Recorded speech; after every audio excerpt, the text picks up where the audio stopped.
wanted a kiss, I would have called your mother.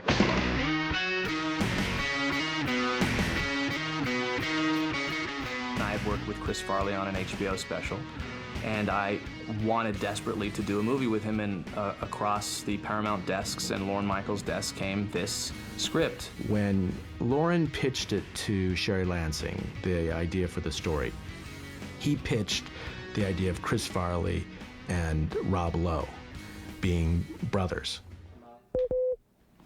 Brothers don't shake hands. Brothers gotta hug.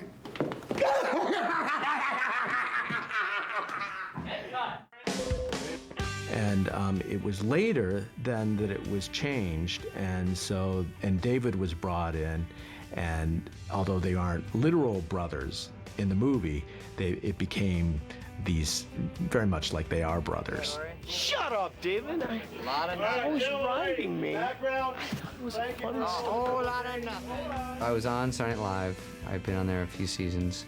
Not done as much as Chris, that's for sure. Chris came on and hit the ground running. I was kind of a writer performer. Would you be a lamb and not smoke? Thanks. But I'd done a few things, and we shared an office, Chris and I. So Lauren Michaels would watch us around the office, and we were like a little team. How do you think the eggs felt? Hey, let's find out. I'll be you, and you be the eggs. How about that? Hey, look at this! I'm gonna throw some eggs around. Look at me go here.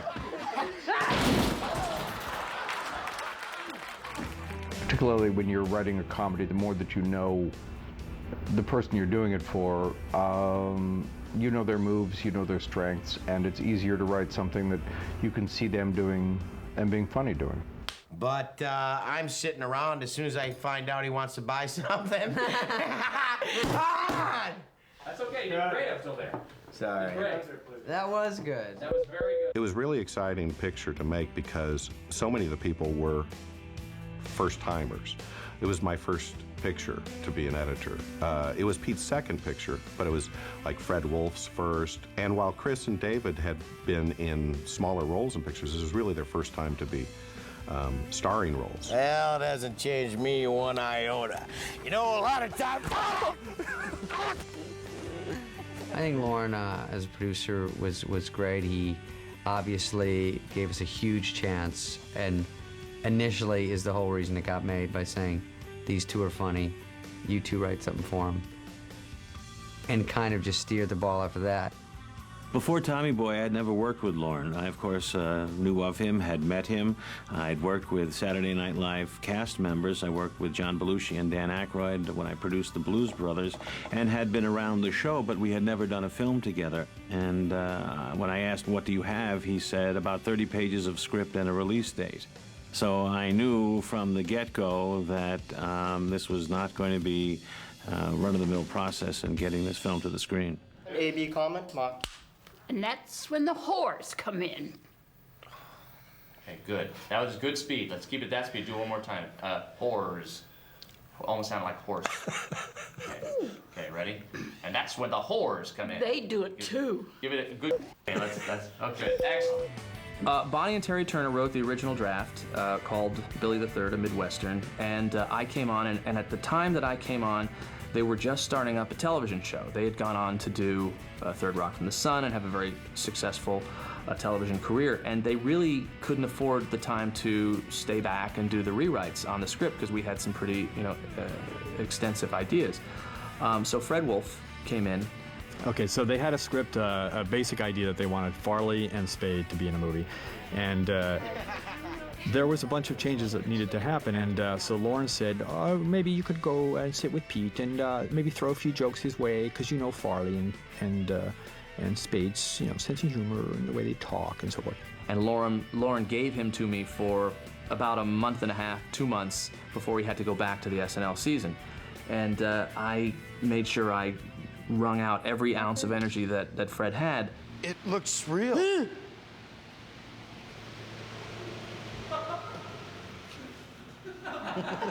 And then it became evident that we needed more and more stuff. And the two of us at his house, we started putting together cards for what an entire new second and third act would be, carting up like the set pieces and where we were headed, because the guys were just on the road selling brake pads. That's the basic premise of this movie. And as we kept carting it, it was never really stated officially what my involvement was going to be, actually, as the writer of the screenplay. And I had been hired to do, like, it's called punch-up. And so it's just an unofficial sort of, you sit there and throw jokes out and whatever. Fred hung in there, and I remember calling it the Magic 66. He gave 66 pages of something wonderful about 3 weeks before we started shooting, and then I knew we actually had a movie, even though I didn't have a second half. I had no idea how the movie was going to end.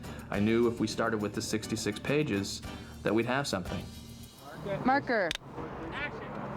That's right, you're not your dad. He could sell a ketchup popsicle to a woman in white gloves. Ketchup popsicle? Yeah, I learned everything I knew from him. Yeah, I learned everything I know from him. I didn't have a father and he looked out for me. But you, he was your real dad, and you just didn't care. Filmmaking is an evolutionary process, even in the best of times.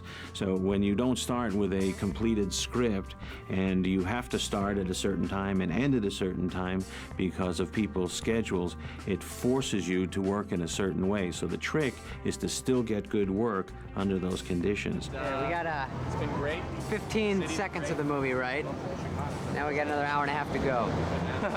It was a very kind of troubled schedule because we were supposed to shoot in the summer before they started back on Saturday Night Live in the fall. Well, of course, as movies go, things didn't quite work out that way, and so we started shooting late in the summer. We started in September, right when Saturday Night Live starts. Also, Toronto isn't 15 degrees yet, but it's heading there quickly. You know when you get so cold you can't enunciate, you start going, here you're in at. And then you start foaming. That's what's happening to me. And so we've got a timetable of, we're shooting in Toronto and we're shooting Saturday Night Live. And we had a little tiny plane. I just called it a private jet because it sounded cooler, but it was basically getting an MRI. You lay down, it's like this big. So we couldn't stand up in it. It's tiny, it's stuffed with candy and booze. And we would fly back and forth and do Saturday Night Live, Saturday, obviously, Toronto, Sunday, Monday, Tuesday. Fly back Wednesday for read-through, fly back Wednesday night to Toronto, shoot Thursday, fly back Friday, Saturday, do the show. And fly back after the cast party in the middle of the night Saturday. That worked well for about a week. That's it! You are gonna die! I am gonna get you! Oh! Because of the work that needed to happen, anyway, it was kind of a saving grace. We needed time, and because they had to go and do Saturday Night Live, it actually gave us time to think of new scenes and new ideas and actually put them into production. And action. No! Okay. And action. No! That was good. One more like that. And action. Cut. It's interesting, a lot of people think, you know, making a comedy, it's the life of the party and you're gonna have the best time, and sometimes it actually is a lot harder than making a drama because you know if it's not working, you can't leave until something happens right. Well, actually, it echoed the show. The way Saturday Night Live was put together is we have to do a live show Saturday night at 11:30, come hell or high water. It's got to be ready to go, and so you've got to put it out there on its feet. I wish this card I can play around with. Yeah, you can. Or, Yeah, you can. I cut myself. I'm getting a zit. Plus, we were left to our own devices up there because it was so, we were so under the gun, so you didn't have time to have your second thoughts and third thoughts. It was pretty much like, I think it's gonna work, let's put it on its feet and see if it'll work. I have questions for my director. I like to get in tune with him, in sync. It's like a train, a runaway locomotive. If I just say, check the elevators, I'll check the bank. No, you. That's a stupid question. God. All right, I like to just check in. It was great to have Pete Siegel directing Tommy Boy. We had done The Third Naked Gun together. It was Pete's first feature, and for me was a great experience. We had developed a shorthand in terms of working with each other and a trust, and given the working conditions that we had, it was essential that we be able to trust each other to get the picture done. One guy came out from behind there, and now someone crossed into the deep. Pete is a comedy mathematician. That's the way I look at it.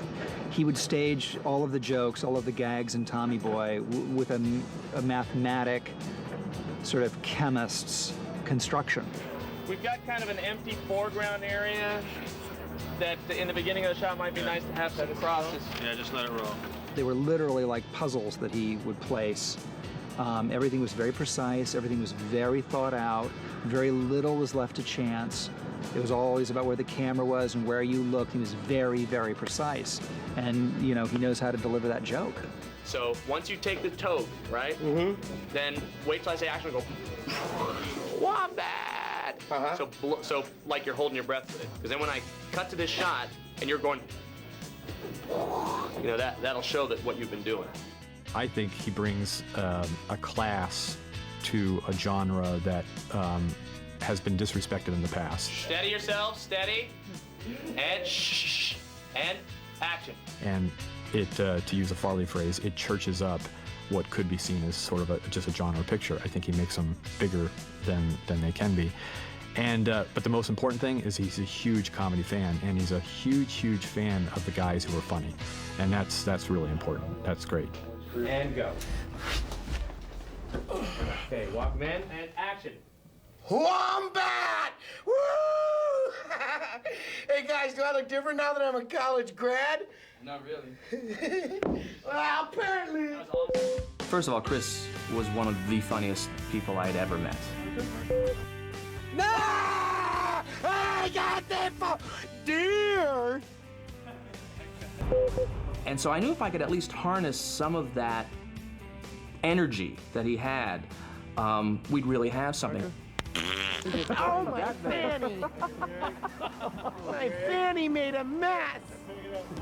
He inhabited that part. It wasn't like there was the part of Tommy Callahan existed before Chris Farley. It was molded and shaped and written to what Chris could do. Mark it, David. Mark it. Gotcha. 525, that's it! That's it! Oh! We have Spade. Hey! Mark it, David. Here we go.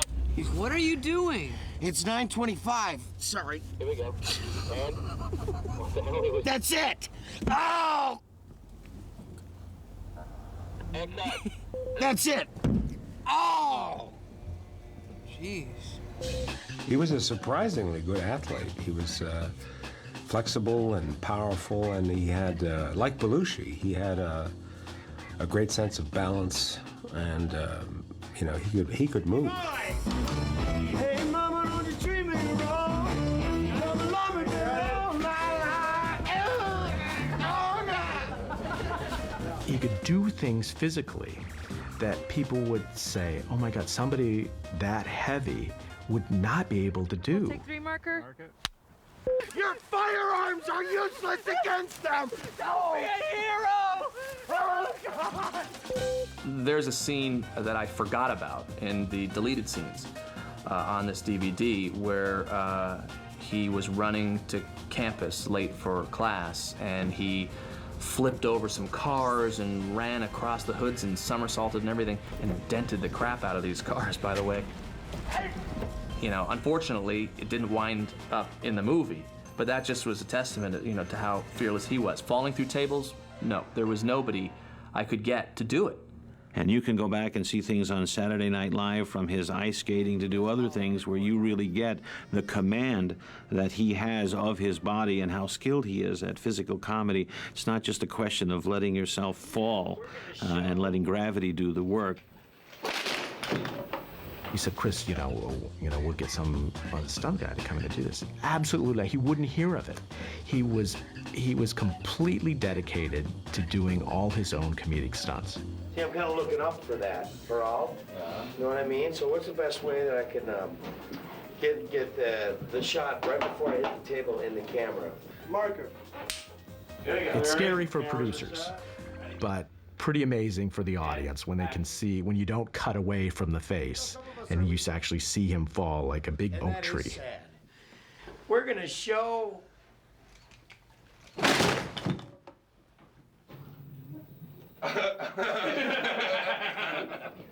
And cut. Cut it. You okay? Yep. Wow. All right. You know, Chris and I recognized each other. There's no question about that. We had a definite recognition of each other as being a certain type.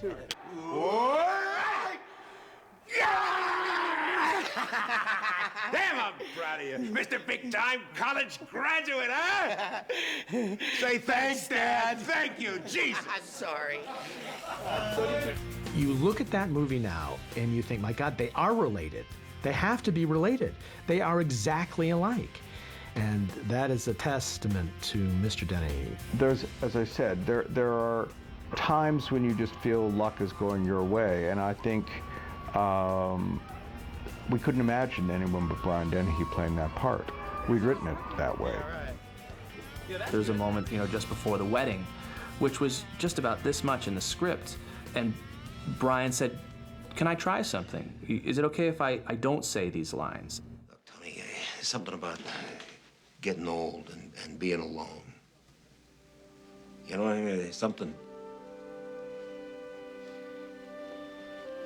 Dad. It's cool. And it was an ad-lib moment, and it said what, you know, 1,000 words couldn't say. So when you're doing this kind of insane comedy, and especially with younger actors, you want to populate the film with other characters played by actors who really give viability and earnestness and a reality to the movie. One Denver, take 5, Ma.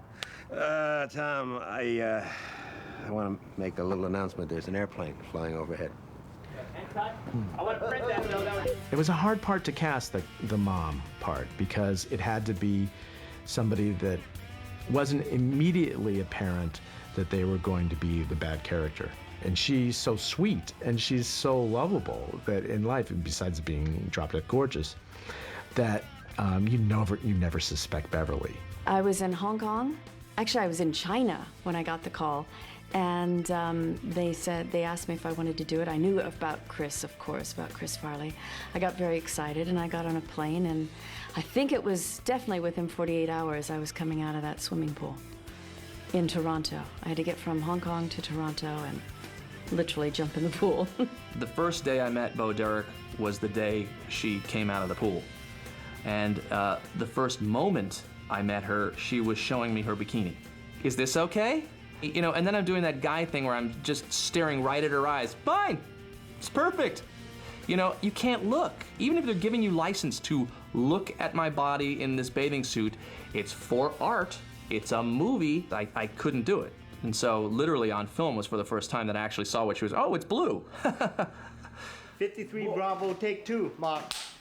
Hello, Paul. Mom, you're looking good. You have a nice trip. Yeah. You got a problem? No, not really. Except for a 2-point takedown. Oh, that's gonna leave a mark.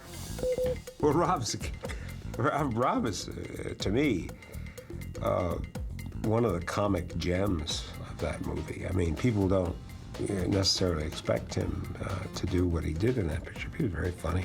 Before marker. Not good. Kelly, come, Cal. Come here, Cal. Kelly, come. Here, Cal. Come here, Cal. Come here, Cal. Kelly, come. Come here, Cal. Come here, Cal. Up. Come on, Cal. Up, Cal. Good girl. And a girl, Cal. Good girl, Cal. You know, he was such a, not only a pro, but a good sport, because we really beat the crap out of him.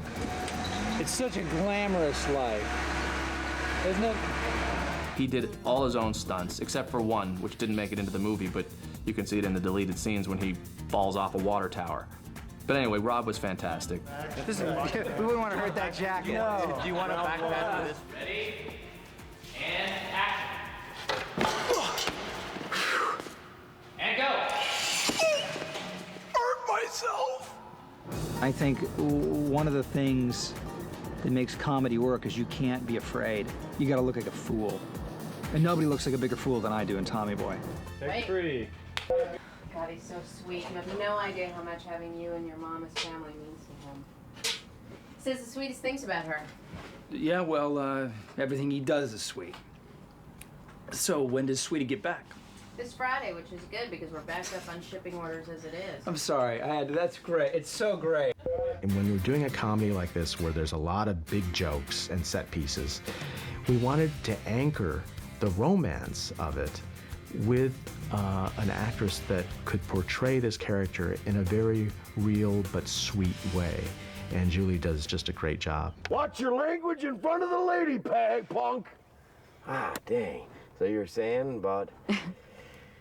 I'm sure. You better watch your mouth, punk, because I'll come like wind and rain all over ya. Horses patoot, jeepers creepers.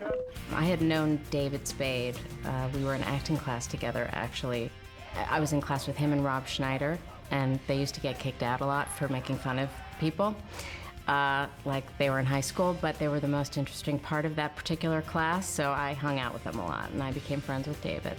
So I got the script, and I was a big SNL fan always, and I loved Chris and David, and so I auditioned and read for it, and they liked me, and they cast me. It wasn't more complicated than that, really. Sir, this is pathetic. It was partially the way the character I played was written, but it was also the relationship that Chris and I had. And that was really the most special part of the whole experience of working on the movie. That was awesome.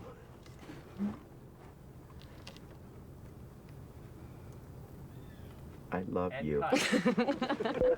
When we started surrounding ourselves with Brian Dennehy and Rob Lowe and Julie Warner and Bo Derek, suddenly we knew we were onto something. And, we were the little engine that could, because we knew nobody really knew Dave and Chris from outside SNL, and so to surround those guys, especially then with the addition of Dan Aykroyd, we knew we were onto something.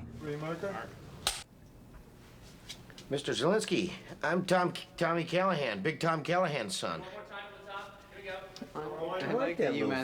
Stutter, man. I went a little heavy with the pine tree air. 6 marker.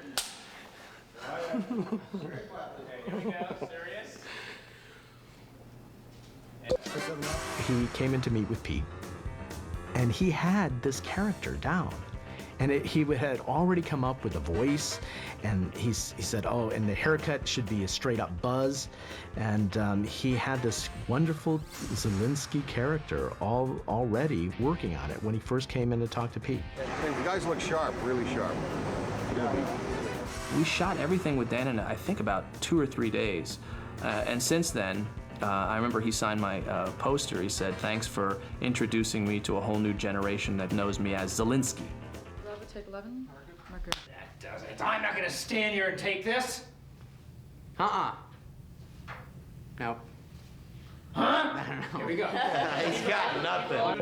Take 12. Okay. That does it. I'm not gonna stand here and take that. Not over yet, creep. David, I've known him for a long time, and he's got that little style of his down perfectly. So I'm gonna cut after other guys break tests. Sorry. Then I'll stop. We cut before the movie starts and we hire someone else. David has a moment in the movie I really like where it's out on the street. Hey, you tried as hard as you could. When we first started out, I thought you just walked through this like you walked through everything else, but you didn't. Your dad would have been proud of you. And he's really great. David's an actor that has, everybody knows he's funny, but he also has, an ability to do drama. And just that one little moment is a really great moment. Somebody's got a little case of forget line-itis. He's had it for about 12 weeks. All set here. Did I know it was good when we do it? I think that I knew after when things weren't good, because I knew what was good. I knew that no matter how tired we were and how crazy, it's still funny. So it's like surgery. Well, no matter what happened during, afterwards, you're glad it's done and you're happy. You check the elevators, I'll check my mark. I've been looking for it this whole time. You son of a... Despite how tough it was to make the movie, the fact that we were really enjoying ourselves during the making of the movie was a good sign. Marker. Feels good up my ass. Rolling. I haven't seen everybody in a long time, but I can account that they had a good time making the film. We all did. Hold on,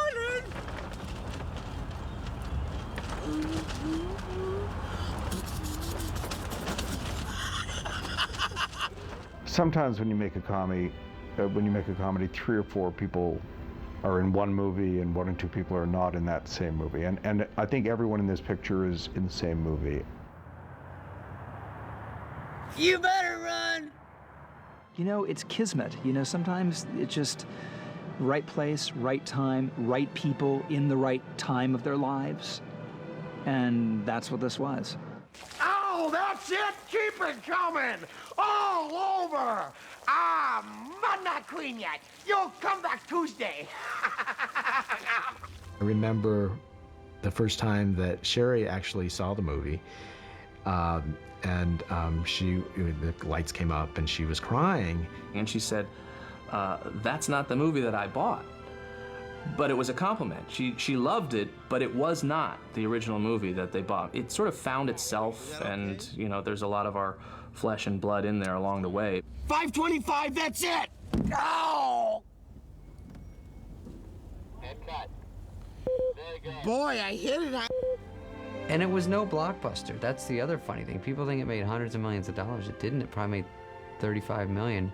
But you know what I mean? There's some that just make $300, $400 million. Nobody really cares. So it's more important for me to have something that sticks around. To this day, you know, having done several movies that have grossed, you know, 5 times what that movie has done, still the movie that people react to the most is Tommy Boy. Housekeeping, you want me for pillow? Please go away. Let me sleep for the love of God. That's when you can really feel good, you know, about a movie, when you know that it's transcended and become part of the culture. That guy in a little coat. Maybe it isn't, you know, The Godfather, but it has brought so much joy to so many people, and to be part of that is, you know, it's a cool thing. Luke, I am your father. I've interrupted happy time. I think what made this film resonate with people was its heart. It had a lot of jokes, had a lot of laughs, but it also really had a story that they got invested in. And I'm so glad that we got that, even down to just that one little fish that jumps when he's waiting for a response from his father. And that's the, you know, the final cherry on top to Tommy Boy. Thanks, Dad. Oh, son of a... That's gonna leave a mark.